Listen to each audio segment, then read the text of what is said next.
Coming up on today's show, we talk about Ted's cameo on NXT. Bunch of history on this day. The wrestling TV lineup is getting crowded once again. First couple of Impact matches this week. And John attempts Backlash 2018 trivia and more on this 8.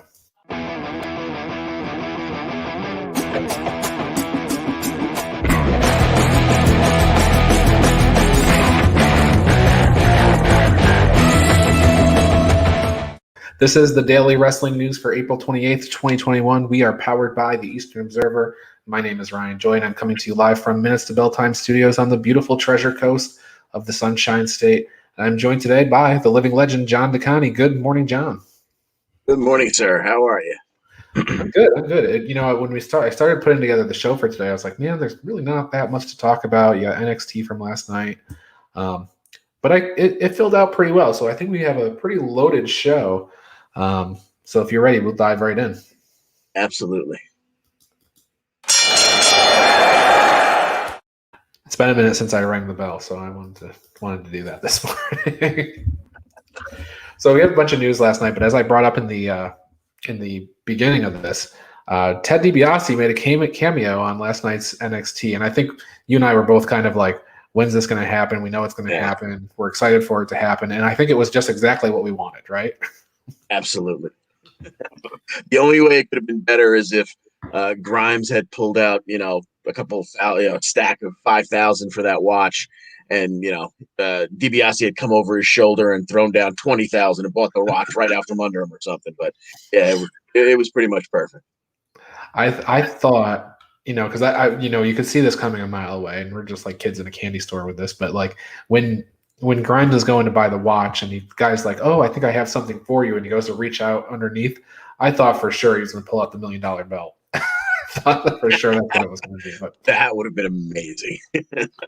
But that was fun. And I hope they do more of those going forward, because that's exactly how I want to see Ted DiBiase in 2021. And by the way, he looked really good. Absolutely. Yes. Yeah, he did. Looked healthy. In wrestling news on the show last night, Bronson Reed got a win over Austin Theory, so now he will be facing Johnny Gargano at an undetermined date for the North American title. That hasn't been determined when that's going to be yet, or hasn't been announced anyway. But, okay, you ready to see Bronson Gargano too? Yeah, I suppose. I don't know if Johnny gets out of this one. I like the way the finish was in the last one, and I kind of felt moderately confident about that he would hold on to it. This time, I'm starting to get a little worried for Papa John. Well, the funny thing is that it really looks like Dexter Lumis is coming for that title eventually, doesn't it? I mean, like that's going on in the background. Yet Bronson Reed seems to be very formidable. So perhaps it builds to a 3-way or something like that, but. Anyway, where we stand now, it looks like Bronson's getting the next shot, and we'll see where we go from there. But interestingly, on the show, the Grizzled Young Veterans had a promo, and the true Grizzled Veterans walked out and claimed their territory as such. And in one of the best moments of last night, Timothy Thatcher sang "Shoes Off" at Zach Gibson. So.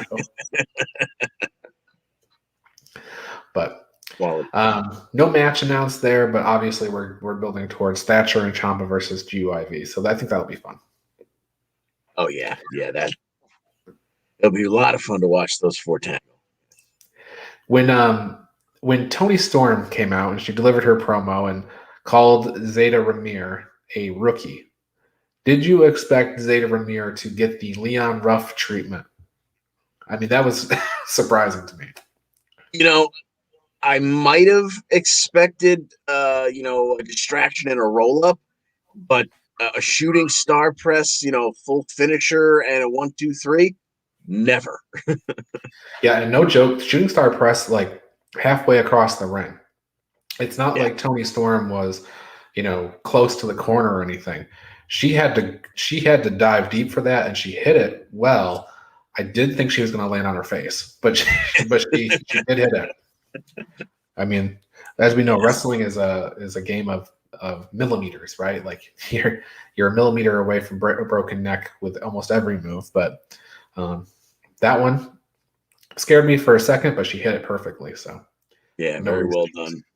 Very well done by the rookie. Yes.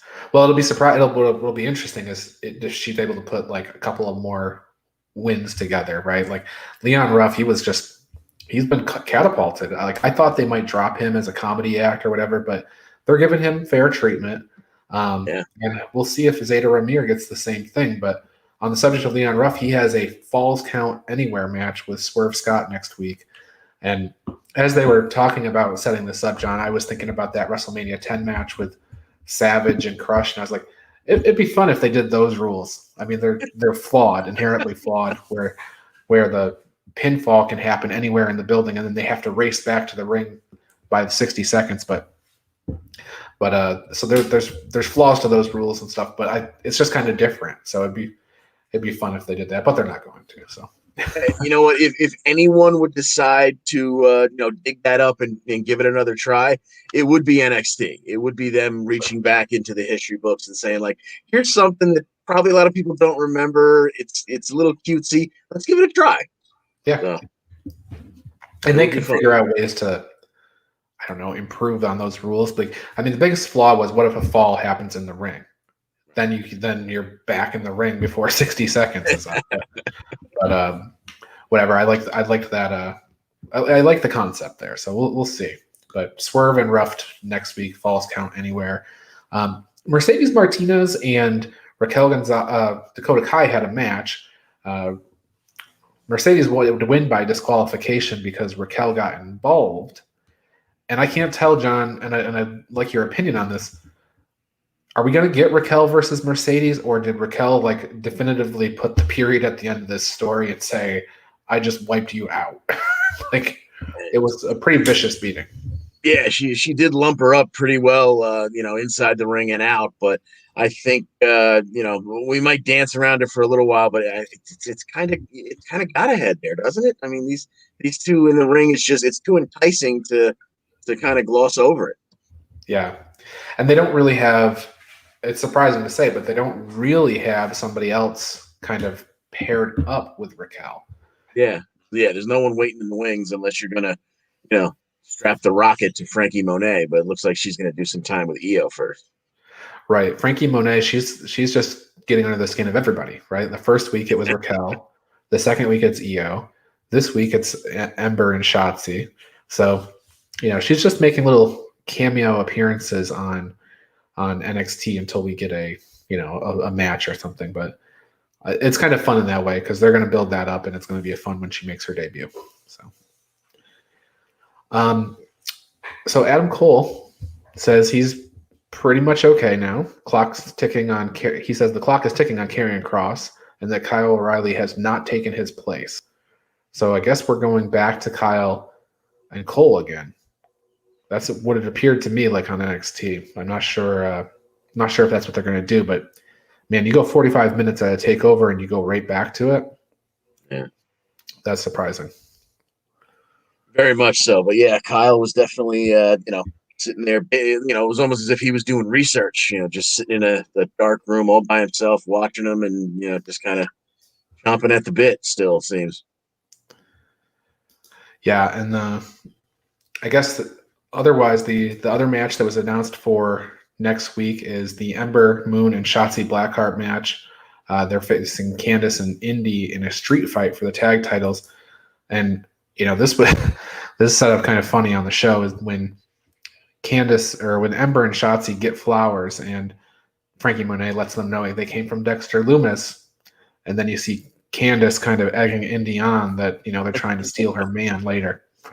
So Indy, of course, goes nuts. They beat him up. They don't get to have the match with the Robert Stone brand, but who tried to walk off with the titles just because the champions were getting pummeled outside the ring. Right. And then the other news out of last night is that Finn Balor is going to be returning next week. They didn't say in what capacity, but they did kind of say a couple of times that he'll probably want to get his title back. So maybe we get Balor Cross again. That would make some sense. put a stamp on it for Cross. And then the other thing that's interesting is you got Pete Dunne. He's doing promos every week or every other week. He's not calling any specific person out, but he is saying that I could go take the Cruiserweight title, the NXT UK title, the North American title, or the NXT championship. I could take any title I want whenever I want. Please, somebody step to him. So I guess eventually somebody's going to step up to Pete Dunne. I'm not sure who it's going to be, but this feels a little bit like Aleister Black waiting for somebody to knock on his door a few years ago. Yeah, which unfortunately didn't really go anywhere. So let's hope that's not the case with Pete. Right. I have a little bit more faith in the storytelling on this brand. So 100%. Yeah. Let's see. And then, I mean, we had the 6-man tag close the show. 13:42. Legato got the win over MSK and Kushida with the high-low kick. That was a heck of a match. And, if there was ever a moment where a 6-man tag could lead to not just one, but 2 title opportunities, I mean, Legato really, I mean, it was good and it was back and forth, most of the way. But that ending was, Legato standing there holding all 3 of the belts over them, and the faces just falling at their feet. I could see title shots for both Wilder, Mendoza, and Santos upcoming. Yeah, and they didn't announce those. Those are clearly where they're going, but they haven't announced those. And maybe it'll be in 2 weeks. Maybe it'll be at the next takeover, or In Your House was about this time last year. So we'll see. We'll see where that goes. I guess other stuff on the show: Imperium got a win over Drake Maverick and Killian Dane. The story was that Drake assumed Killian would be turning on him at some point in the match. Dane didn't, although there was a little bit of nothing really happened, but there was just a little bit of like questions here and there whether or not Alexander Wolf was aligning with him and whether Dane was going to turn. But in the end, they were fine. Doesn't look like they teased too much of a split there. So.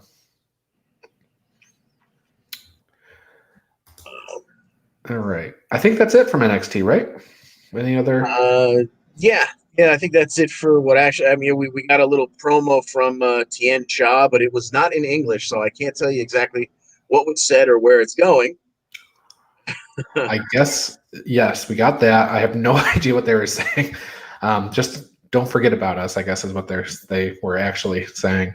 But the Diamond Mine is the other thing, right? There was a little thing, commercial bit for the Diamond Mine. I thought of Tessa Blanchard right away, as did everybody else in the world, it seems like.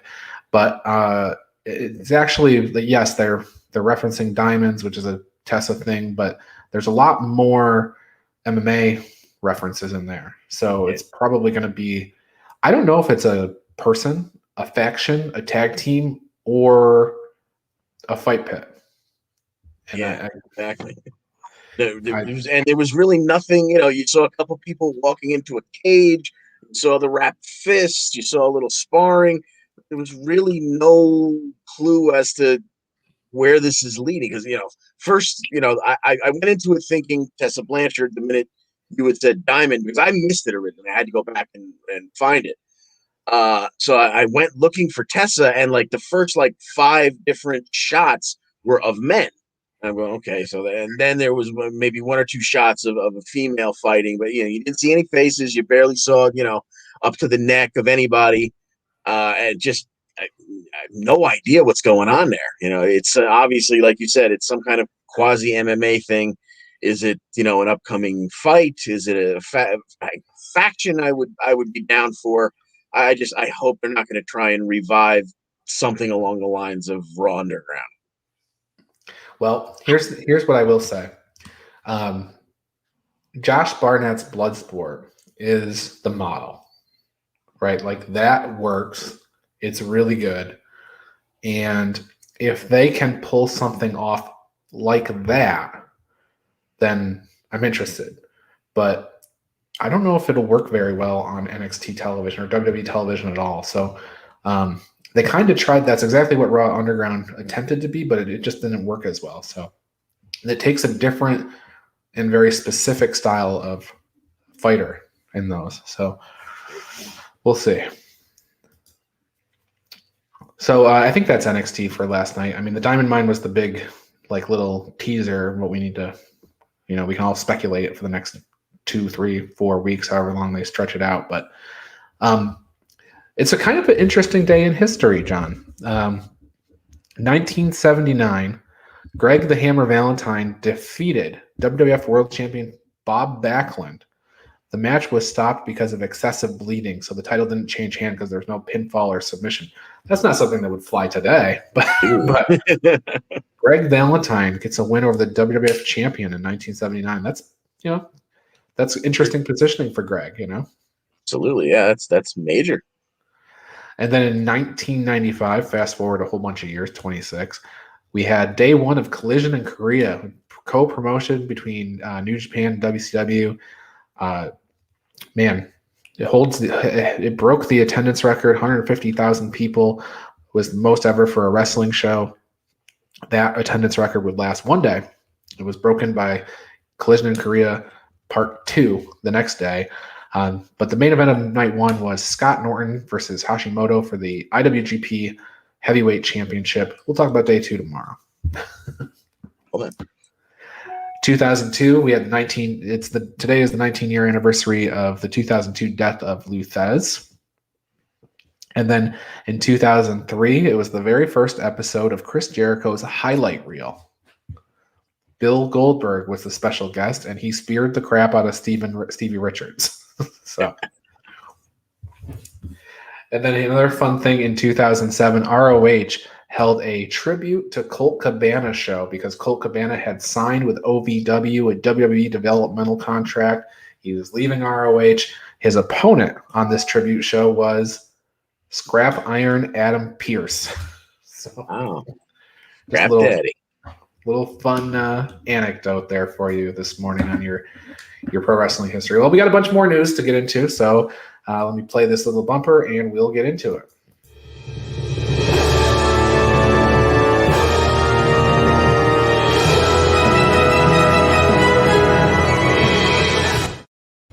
Today's news is brought to you by the Body Slam Brigade newsletter. Each week, I compile the week's top wrestling stories. I put them all into a quick-to-read email that's divided up by company. Over 4,100 people are getting this letter every single week, so you should join them. It's free, and you can sign up at bodyslambrigade.com. Thank you. I think you'll enjoy it if you do. So, again, it's free. So I do every week. Thank you, sir. So a couple of news items. Sadie Gibbs has retired from wrestling. Now, if you don't know the name Sadie Gibbs, she was part of the AEW roster when they first kind of got going with the women's division. But it seems she's heading into more of an inspirational business. She's going to be teaching, speaking, and writing, like sort of motivational stuff. So good luck to her in her post-wrestling life. CMLL has severed their working relationship with Ring of Honor. Some of Ring of Honor's top stars have recently left CMLL on bad terms. We're talking about Dragon Lee, Roosh, Bandito. Plus, Roosh has his own promotion that he's starting up in June, and it appears they'll be doing business with Ring of Honor, so kind of all makes sense there. And then, John DeConnie, move over Impact. You Don't Own the Night, starting May 6th at 9 p.m., Dark Side of the Ring is back with their third season. And it's a two-parter to start the season on Brian Pillman. So Impact cannot catch a break. Poor guys. Subsequent episodes are going to feature the plane ride from hell, where WWE had to terminate many people after that plane ride. Collision in Korea, believe it or not, what we just talked about. Nick Gage, Grizzly Smith, the father of Jake the Snake Roberts, The Steroid Trial, Ultimate Warrior, and Chris Kanyon. And there's others as well, but those were the highlights for me. So, Dark Side of the Ring, I really enjoy them each time I watch them. It's kind of sad to say I really enjoy tragic stories, but exactly. But there is that macabre thing about wrestling that's always going to be there, and just getting the more information on the topic is the enjoyable part of it, even if it is a horrible topic. Yes, 100%. And speaking of not owning the night, it seems the ongoing saga of who is going to own the rights to broadcast the Stanley Cup playoffs and finals has been decided starting next season. Turner Sports shares those rights with Disney, and it could very well mean that not NXT, but Dynamite is going to get bumped on weeks where they have a conflict with the NHL playoffs. So, nothing announced, of course, or no schedules or anything like that. But the sharing with Disney, it's different each year. Disney gets the finals in the first couple of years, and then Turner gets it in the end, and then they switch back and forth on conference finals and things like that. So it's very confusing to know when this might be an issue or if it'll be an issue, and whether Turner will put it on TBS and not on TNT, or if they'll switch Dynamite over to TBS. It's a whole thing. So, At least Turner's got that backup, and hopefully they use it. Yeah. There was nothing more aggravating back in the day than 51 weeks of Raw and 1 week of the Westminster Kennel Dog Show. That drove me nuts every year. Well, you know what? It drove Vince McMahon nuts too.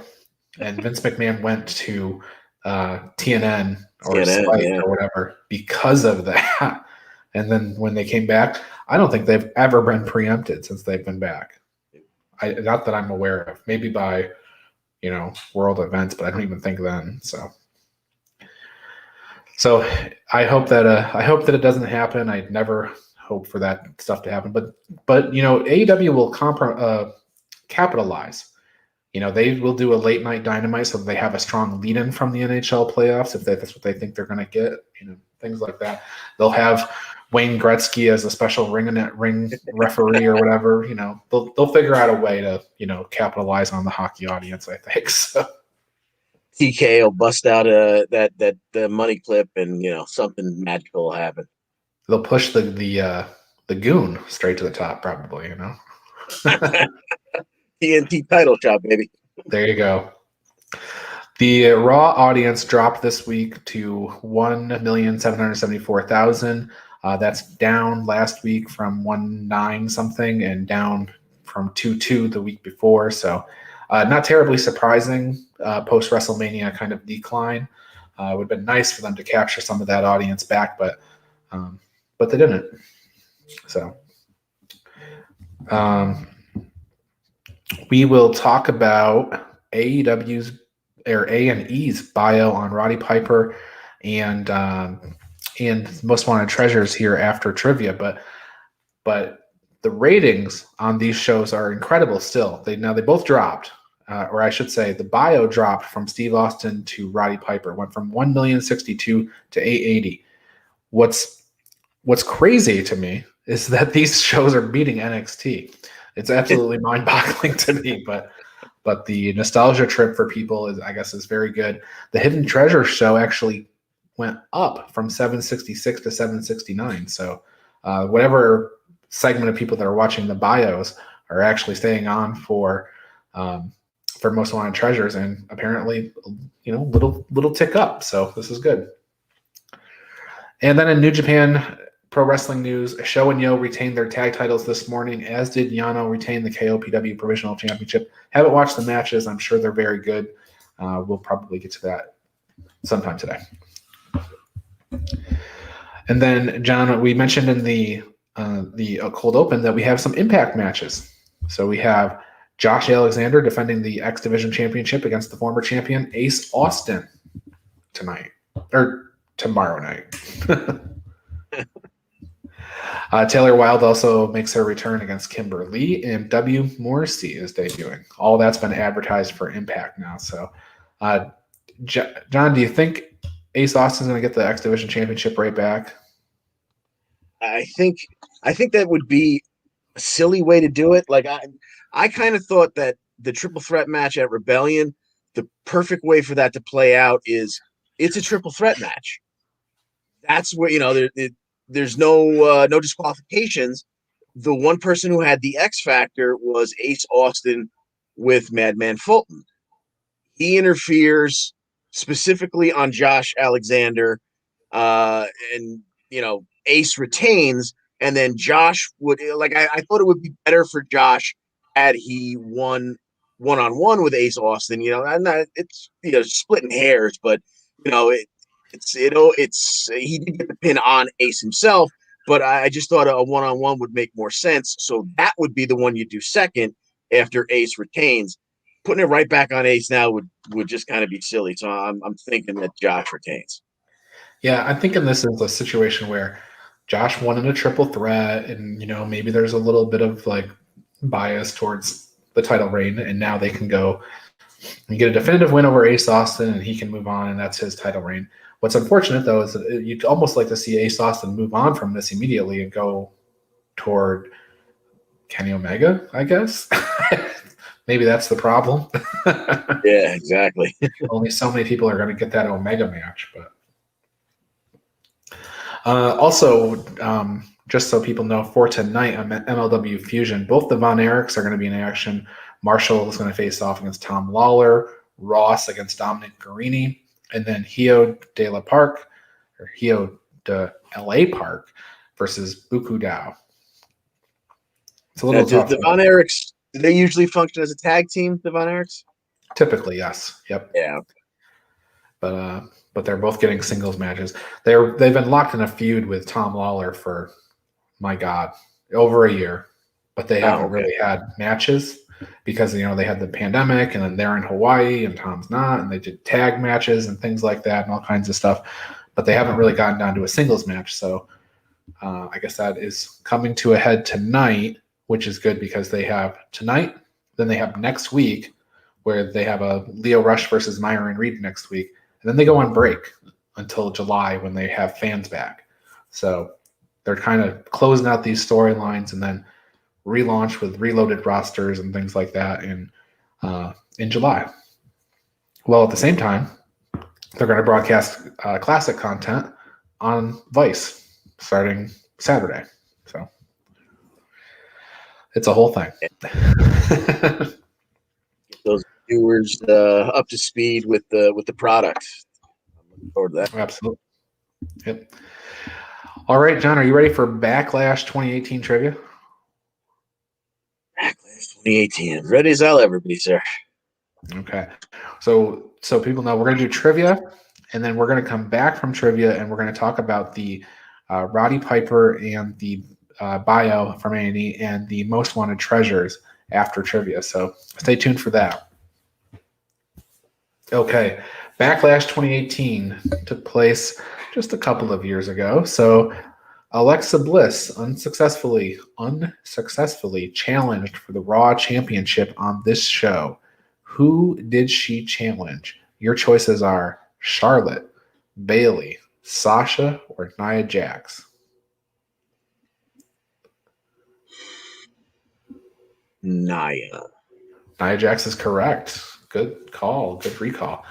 Okay, now Charlotte unsuccessfully challenged for the SmackDown Championship on this show. Who did she challenge? Your choices are Becky Lynch, Naomi, Carmella, or Natalya. This was Carmella beat her like twice in a row, right? This is Carmella's run. This is Carmella. Yep. She beat Charlotte Flair twice. Yes, how could we ever forget? Jeff Hardy, somebody who we never see on Raw these days, defended the United States Championship against this guy. Was it Randy Orton, Apollo Crews, AJ Styles, or Daniel Bryan?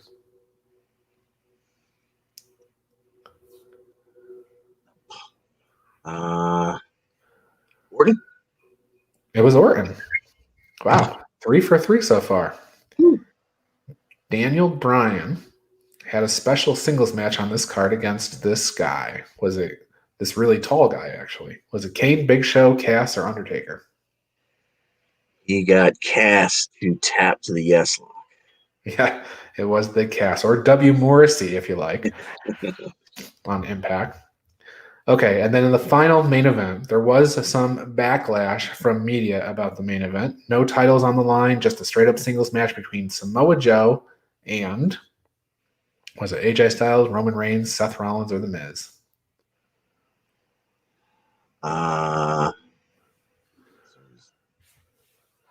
Oh yeah, this was you're the one Samoan nobody likes or something like that. It was Roman, right? It was Roman Reigns, yes. Perfect. Perfect. Perfect. Boom. Nailed that perfect flex. Oish. All right, so updated standings. I think that pretty much means that you've locked in the championship for this month. So Goodness gracious. congratulations on that. Smith will just be wrestling for pride tomorrow. He needs to get one right so he can be better than Travis, I guess. In all fairness, Travis did have less questions, but Yes. all right. So as mentioned, we're going to talk about that bio in just a second, but I want to tell people about some of the shows coming up and whatnot and things that they can check out, and then we'll get into that. So do check out the Bell Time Club t-shirt. Join the club. It's only $22 and it comes in super soft style. You can get it, I think, in black, blue, and maybe dark gray. All sizes are the same price, so you're not going to get upcharged if you wear a 2X or a 3X or whatever. And it's on this, like I said, super soft style already. So it's $22 and it's a great deal and it's a really great shirt. So pick one up today. You can go to bodyslamclothes.com. That's the easiest way. You can also go to the Minutes to Bell Time website and click on shop. That'll get you there too. And then go ahead and take a listen to the Primetime Rundown each and every Friday at 6 p.m. Joey Jarzenka, Ian Schreier, and Rob DeLuca take you through the world of sports. Like I said, the show kicks off at 6 p.m. on the Eastern Observer. And then we just had episode 51 of the Essential Wrestling Podcast last night. We're headed towards episode 52 this Tuesday. Al Carl hosts that show along with myself and John Smith and John DeConi and Gary Mahaffey. It's another week of updates and highlights in the world of wrestling. Coverage begins at 6 p.m. each and every Tuesday. So tune in on the Eastern Observer for that. And then the Daily Wrestling News Show. That's this show. It's here every day, Monday through Thursday. And sometimes on Friday, like this week, we have an interview with Kim Artlip on Friday this week. So tune in for that every day, 10 a.m. You can get it here on Facebook, on YouTube, on Spotify, Apple Podcasts, wherever you like to listen or watch. It's probably there. So don't fret. And then, John, I think back to the Roddy Piper bio and Most Wanted Treasures. So what did you think of the Roddy Piper bio? I think A&E is doing a fantastic job. Maybe it's just because it's nostalgia, but yeah, I think they covered stuff. Like most of Stone Cold's story, I knew with episode 1. There was some nice, behind the scenes stuff and stuff about him growing up that I did. But with Roddy, I didn't know a lot of his backstory. I didn't. I knew he had a rough childhood, but not quite as rough as they laid it out. I mean, they really went deep, and I thought it was fantastic. Yeah, they let us know that he left home at, like a very young age. I mean, I don't know, 15, 16 years old, it seemed like. And when he was homeless and living on the streets and, going from meal to meal and fighting to basically survive. And he had golden gloves and boxing, and he ended up eventually getting into wrestling. And he said it saved his life, right? He said without a doubt he'd have been dead if that didn't happen. So, wow, that's a true rags to riches, I guess. But it covered down on most of the early stuff in his WWF career. Definitely WrestleMania 1. Boy, they hit him hard for not wanting to do the job to Mr. T or Hulk Hogan at 1, didn't they?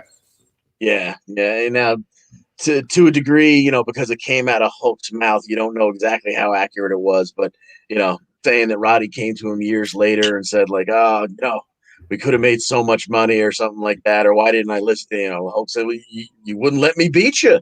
You didn't want to do the job. We could have done business. We could have, you could have made so much more money. Blah blah blah. But yeah, he was old school as old school gets. Hated Hogan. In reality, hated the idea of Mr. T coming in because he was an outsider. He wasn't going to get to pay his dues, and they had to got this weird ending just to get the faces to go over because they did not want to. Roddy and Mr. Wonderful apparently did not want to play ball. It's weird too. Like I hear what Hogan's saying with the whole we could have done so much more money and all that stuff, but how many of those guys that Hogan beat at Mania had another run at him after? I mean, not very many, right? I mean, even Savage didn't really have a lot of a run after that. So, Andre played out for a couple more matches, but other than that, most of those guys were kind of a one and done. So Piper did pretty well in his career afterwards. I wouldn't say he lost out on the deal. Yeah, he kind of and he had a resurgence. He got just the idea of this guy, the absolute quintessential heel, having a face run at him and having people actually cheer for him and come to love him. Yeah, I think his second act was pretty good. I think he was spent more years as a face than he did as a heel too. In the end, probably, yeah. The other thing that was really interesting is the Bret Hart angle on this. Bret Hart was there along with Roddy's family. They told a lot of the story. But when they got to Roddy Piper's match at 8 with Bret Hart, Bret said that Roddy had told him several times that was his favorite match, that match they had at 8. And Bret said Piper made him. That was the match that made Bret Hart Bret Hart. Well, I mean, I guess I didn't even realize this until we had been talking about it during one of the WrestleMania specials or whatever, or WrestleMania week or whatever. But just the idea that he'd gone that long and never had his shoulders pinned to the mat, and that Bret was the one to do that. I mean, that was monumental.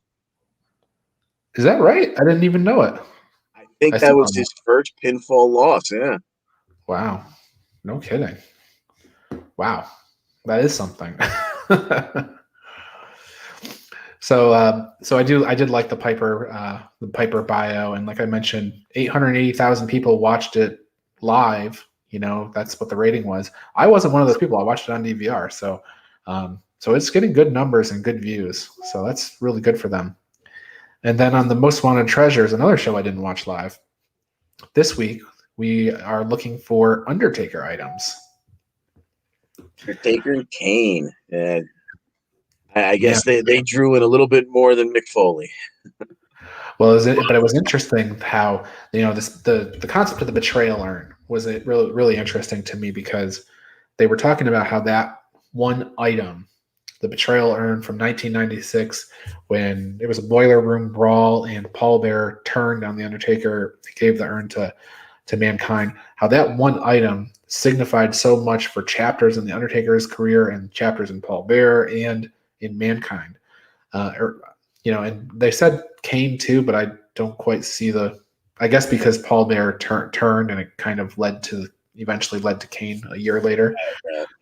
But they're finding this stuff in the most random places. Like Paul Bearer donated that he gave it to his friend or whatever who worked at a funeral museum or something. Right.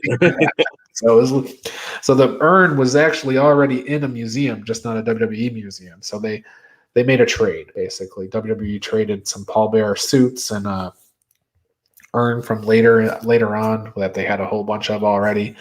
So in order to get their betrayal urn back. So very interesting stuff. And then the other items they were looking for were just Kane and the Undertaker had them. Yeah. There's no big quest here. Kane, we're looking for your mask. Well, I have an idea where it might be, and they go in his attic, and it's not the original, but it's number 2, and so they purchased that off him. That and the Unabomb outfit from when Kane and Undertaker first wrestled down in Smoky Mountain, and to Kane's credit, he sold that stuff for $10,000. And it all went to charity. So that's good. Hospital or something. Yeah. Yeah. And then the Undertaker, they just went to a storage unit and just pulled out a box, and there was the purple robe they were looking for. So, and some stuff they didn't even know they were looking for. Right, like the mask when Mabel crushed his face. So yeah, the Phantom of the Opera mask. Yeah. So it was kind of funny. Like I'm sitting there watching that, and I'm like, they pulled out this one box, and it has all the treasure they could ever want. Well, the storage unit's full. Did they stop there? Or is that like going to be the hidden Go back scenes in in. Go back in. that? Yeah, go in back in there and find us. Maybe Brother Love's in there. I don't know. But who's got more stuff in the WWE headquarters? That wherever that warehouse is, the Undertaker. Because as they said in the show, most of his stuff is larger than life. There's Right. 3 dozen caskets, enormous tombstones, and that probably that big metal cross that they hung Stone Cold on and everything. So I'm sure Taker will be very well represented whenever they do whatever they're going to do with it. I think that they're going to have like a traveling museum. I don't think they're going to do a standalone. I think they'll just have a huge like thing you can walk through during WrestleMania weekend or something. Yeah, they'll bring it to Access, and Yeah, maybe a Rumble or SummerSlam they'll add it. The big 4. I'd go to the museum if they opened it. Just saying. So, I guess that's it then. I liked both shows. Like I said, you can turn your brain off for Most Wanted Treasures or Hidden Treasures or whatever it's called. Travis, he chimed in on that yesterday too. He watched the Mankind episode. He liked it. So, I guess it's getting pretty good reviews from us. Absolutely. Yeah. And the one thing that was extra fun, or it got a little weird, but it was extra fun. The Foley episode, we got to see some of the fans' collections. Yes. And those were, some of them were pretty impressive and, borderline a little intense. But yeah, but it was just as much fun now going to see, here's the Undertaker's dusty storage unit, but there's still some fantastic stuff to be dug up, or in Kane's attic and whatnot. So yeah, that show is just a lot of fun. It is. All right. Well, I think that's it. John, anything else before we put a cap on the day? Just one thing, if I can go back all the way to the beginning of the show, if I can ask JBL and the rest of the wrestling gods, next week NXT falls on May the 4th. Please have Breezango on that show. I want to see a Breezango Star Wars themed entrance. Yes, that'd be perfect. I agree. We need that. So if you're watching, Hunter, Road Dog, or whoever, we've got our request. There you go. All right. As I play us out, I'm going to play a little something to get you hyped for the big interview on Friday. So stay tuned for that, and we'll see you then.